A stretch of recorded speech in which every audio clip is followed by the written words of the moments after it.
Shalom, shalom. All praises be unto Yahweh by Shimon Shai, Bishim Kakadash. Double honors to the elders and apostles of great millstone. We well. Shalom to the elect. And to get straight into it, it's basically the covenant, man. The covenant is only for a set people, a set nation, which is the Israelites. Starting from Abraham, Isaac, Jacob, Israel. All right? The Lord only cares about his people, the Israelites. No other nation is a part of that covenant. Therefore, no other nation is able to receive salvation or have the law, statutes, and commandments as their guidance, man, as the Lord has given it to us. Anyways, and they don't have Yahweh Shai for themselves, okay? Yahweh Shai came on the scene for a purpose, which is to save the Israelites, more specifically the elect, from sin and from their enemies. Anyways, Genesis 17, straight to the point, verse 7, it says, "And I will establish my covenant between me and thee, and thy seed after thee in their generations, yeah, for an everlasting covenant." Who's he speak to? Yeah, Abraham, yeah? One of the three patriarchs, Abraham, Isaac, Jacob, okay? And it says everlasting covenant. What does everlasting mean? People want to play stupid and not look up the words, yeah? This is a powerful key word, everlasting. I believe you pronounce it Iwalam or Iwalam. Outline of biblical usage, it says long duration, antiquity, futurity, forever, ever, everlasting, evermore, perpetual, old, ancient, world, ancient time, long time of past or future, forever, always, continuous existence, perpetual, everlasting, indefinite, or unending future, eternity, which links to what? Because Isaiah 45:17, okay, everlasting salvation. Okay, to be a God unto thee and to thy seed after thee. Yeah, to be a God unto thee, like in the book of Hosea 1:10, I believe, and Hosea 2 as well. You know, the future prophecies that the Most High will gather us again, and he will be a God unto us, and we'll be his children. Okay? Yeah, that's why he sent his son Yahweh Shai to die for us, man. Okay, verse 8, "And I will give unto thee and to thy seed after thee the land wherein thou art a stranger, all the land of Canaan," which is the land of Israel today, okay, "for an everlasting possession, and I will be their God." You see, he will be our power. He will be our power, man. Verse 9, "And Most High said unto Abraham, Thou shalt keep my covenant therefore, thou and thy seed after thee in their generations. This is my covenant, which ye shall keep between me and you and thy seed after thee. Every man child among you shall be circumcised, and ye shall circumcise the flesh of your foreskin, and it shall come to be a token of the covenant betwixt me and you." But guess what? Who's the seed to be chosen after Abraham? That's the question. And it says it here in the same chapter. Verse 19, "And the Most High said, Sarah thy wife shall bear thee a son indeed, and thou shalt call his name Isaac." Keep in mind, Abraham had multiple sons, okay? "And I will establish my covenant with him for an everlasting covenant, and with his seed after him."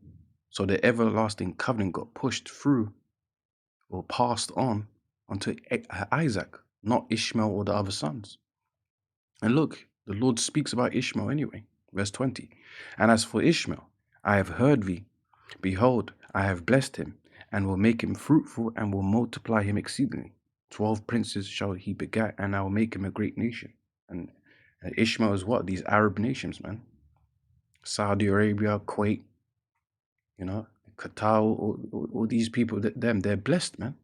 That's why people of the world are talking about, you know, that Arab money, you know, Buster Rhymes, that Arab money, you know, Turkey, El Sheikh, the princes, because guess what? They're living proof of the blessing of here in Genesis 17:20. That's them.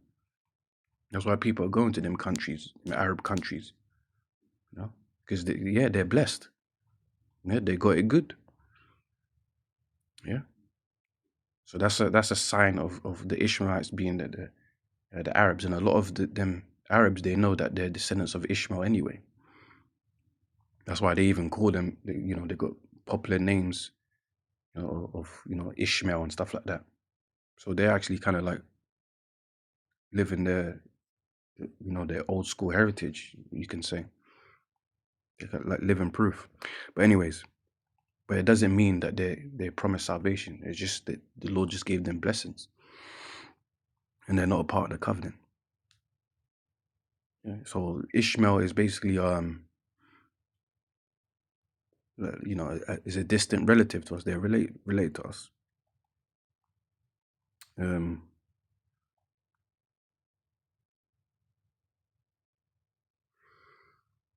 What would it be? I'm just thinking.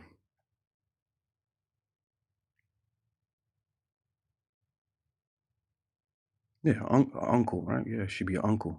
Yeah, so the Arabs will be like, just basically a form of an uncle to us. But that don't mean a thing anyway, because we're the chosen nation. Anyways, verse 21.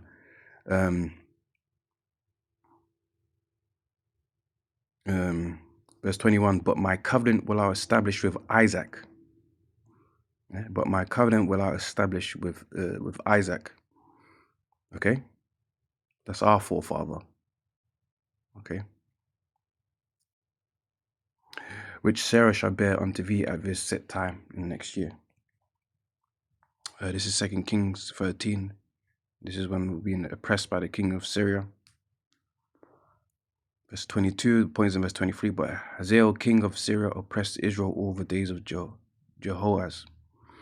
Verse 23. And the Lord was gracious. The Lord Yahweh Bahashim Yahshai was gracious unto them, and had compassion on them, and had respect unto them.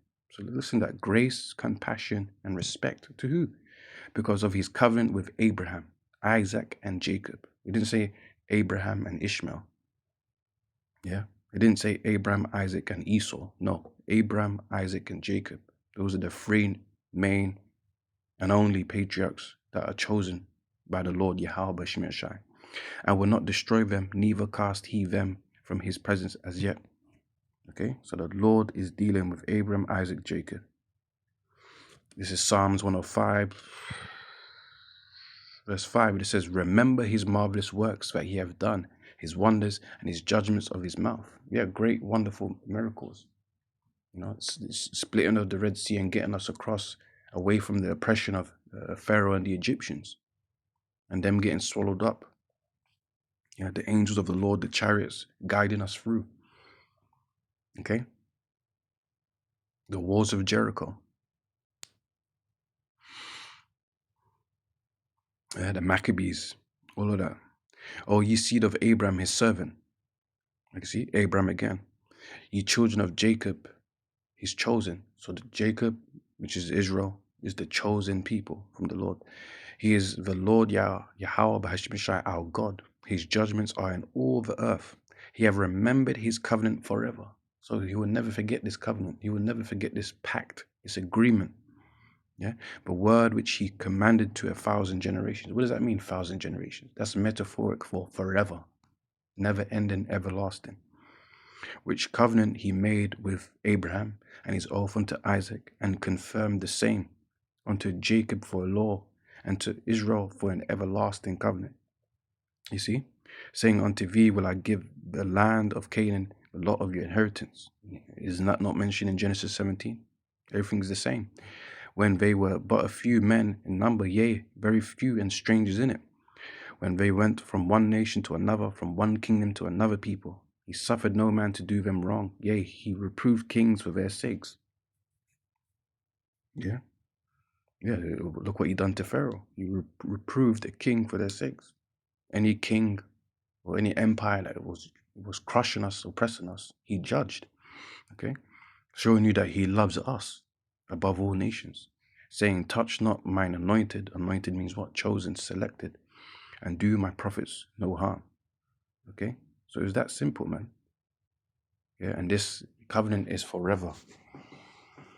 Yeah, but you got all these, especially Edomites, so-called white people, especially, and these heathens trying to squeeze and weasel their way in to salvation, which is not promised to them because they're not part of the covenant, man. But anyways, with that, all praises be to Yahweh, Bahashim Yahushai, B'Shem Makakadosh, the bonus elders and apostles of great most and real well. Shalom till elect. Shalom.